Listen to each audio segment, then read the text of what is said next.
probably only the second organised person we had was actually mailed in advance and said, I want to do something. Anyway, here we go.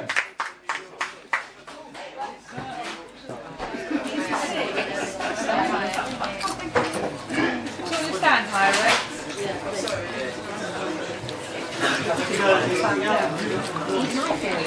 Yeah, I think we'll sit next to Louis then. So, hi, I'm Rex. It's great to be here. Thank you very much. So, can anyone guess what I do for a living? Nothing, actually. I'm at school. I'm a schoolboy. But what I'd like to do one day is I'd like to become a stand-up comedian. By this, I mean a proper stand-up comedian. A proper adult stand-up comedian. By adult, I don't mean an X-rated pornographic stand-up. You know, all knob jokes and bondage gags. No, by adult, I just mean a stand-up who doesn't have to be in bed by 9 o'clock. So, I told my careers teacher this, that I wanted to become a stand-up comedian. And you know what she said? She said, "Go on then, Rex, make me laugh."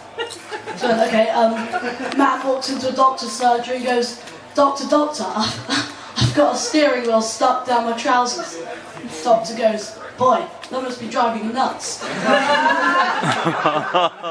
She didn't laugh. So I would really like to become a stand-up comedian. But the thing that really gives me the hump is other stand-ups. They all just steal my material. You know, school day stuff. You listen to them. From Michael McIntyre to Kevin Bridges. It's all, let me tell you about when I was at school. And then they tell you about how they had a fat kid in their class. Or the pervy maths teacher, who if you didn't do your maths homework, made you do the maths test in your vest and pants. or the dinner lady, who was a functioning alcoholic. Had 3 cans of Strongbow for breakfast. And was actually a man. School this, school that. School stuff, okay? It's my stuff, right? Observational comedy. Observations taken from life, yeah? Well, this is my life. School, all of it. I don't have a sex life. I don't have a married life. I don't have a working life. I don't have a mother-in-law. I'm 13, so I can't do mother-in-law jokes like, what do you have when your mother-in-law is up to her neck in concrete? Not enough concrete. I don't have a boss, so I can't do boss jokes like, my boss isn't very computer literate. He thinks hardware is a complicated software. I don't do dinner parties. I don't travel up and down the country to various gigs so I can tell funny anecdotes about airport baggage carousels or lippy taxi drivers. School, that's it. And I'm not even halfway through yet. I'm going to be stuck with school as the motherlode of my material for a long time to come. So I'd just like to say to all those so-called grown-up stand-up comedians, find your own material and leave my shit alone.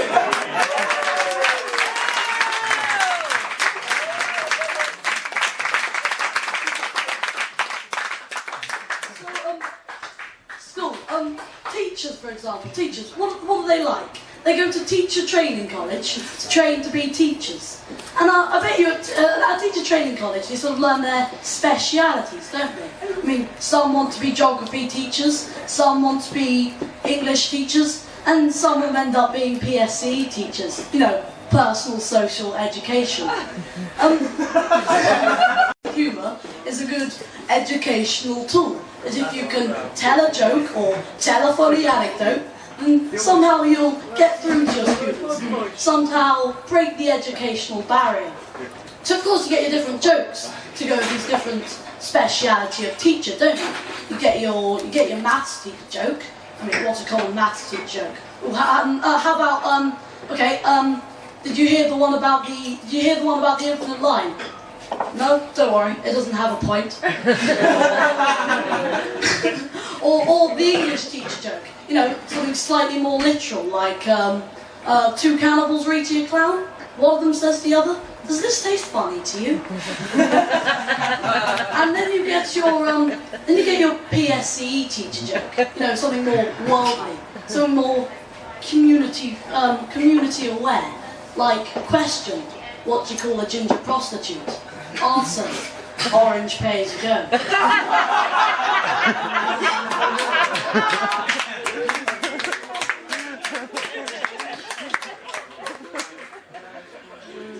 So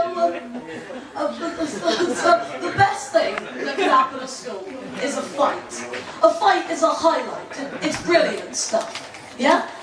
But you often find that it's not the actual fight that's the best part. It's the anticipation. You know, the build-up, the pre-fight wind-up.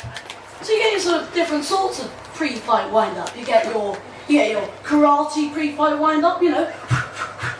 Or sort of air chops and roundhouse kicks, you know what I mean? Just sort of showing you what sort of badass karate kicks we are. Jackie Chan stuff. Just showing you what would happen if a karate rumble broke out. Or then you get your more old school, you know, the fisticuffs, isn't it? You know, the Queensberry rules, the boxing wind-up. You know, also jabs and uppercuts. You know, ducking and diving, bobbing and weaving. Just sort of showing you what would happen if a boxing fisticuffs ruck broke out. Or then you get the ultra hard. You know, the guys who are basically saying, "I'm so freaking tough, I don't even need to use my hands to beat you. Might even just beat you with my chest." You know what I mean? The sort of cockerel strutting. You want some? You want some? Fight you with the boots. Fight you with the boots. But unfortunately,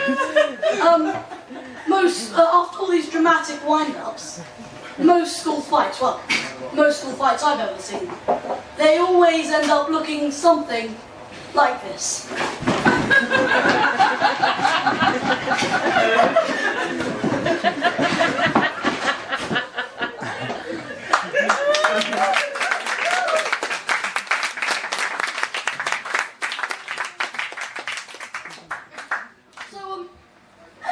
We've all been to school, right? Yeah? And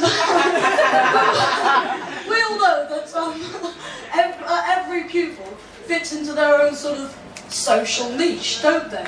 I mean, you get your chavs, your goths, your brainiacs, your ruggerbuggers, your nerds, your geeks, your slags, your sluts, your trannies.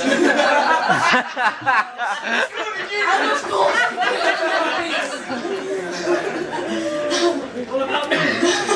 a nerd test. If I were to say to you the initials RPG, what image instantly springs to your mind? Role-playing. Rocket propelled grenades, right? You know what I'm talking about?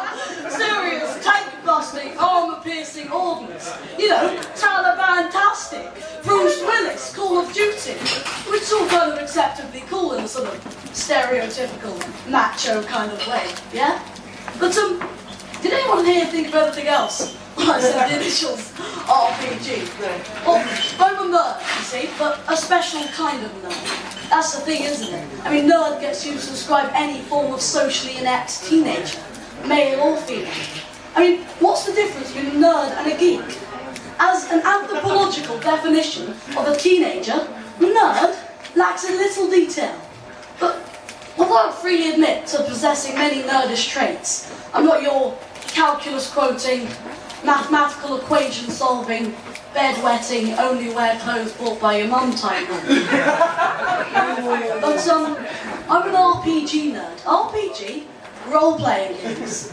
So, who's here heard of Dungeons and Dragons? Yeah. Okay, so most of you, but who's here actually played Dungeons and Dragons? Yeah. I thought so. It's a bit like it's a bit like incest and bogey eating.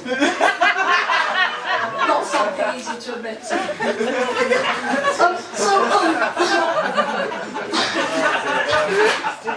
I would just like to come here tonight, and I just wanted to stand up and tell you all that well, I've been faced to face my failings, and I've been taught to say who I really am. I'm Rex, and I'm a nerd. Well, I'm not any old nerd. I'm a nerd in recovery.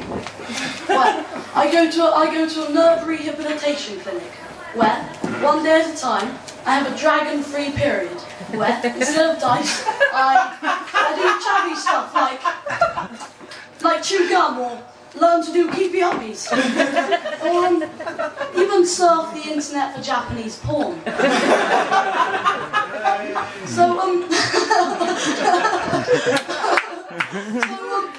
At the moment they're teaching me how to wear my Adidas tracksuit bottoms so low to expose my Calvin Klein underwear.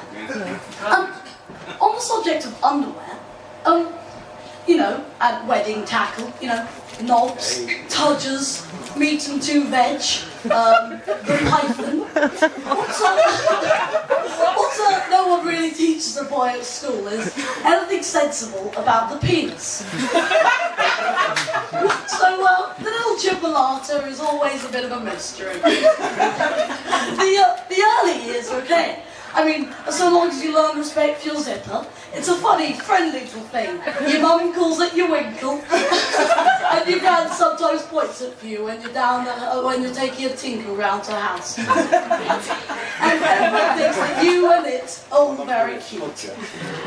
And sometimes if you're down at the beach, or out shopping with your mum, or perched on the hard shoulder of the motorway, and you get caught short, your mum will simply drop your pants, aim your winkle, and you get to pee on the spot. And passers-by who see you having a wee-wee will think tousled-haired tot with his tiny trousers round his ankles will think it's all so sweet. But 13 years later, you get your knob out at a shopping precinct. No sooner do you point Percy than some fascist cop zaps you with a taser and slaps you with a dick aspirin. Same knob, same function.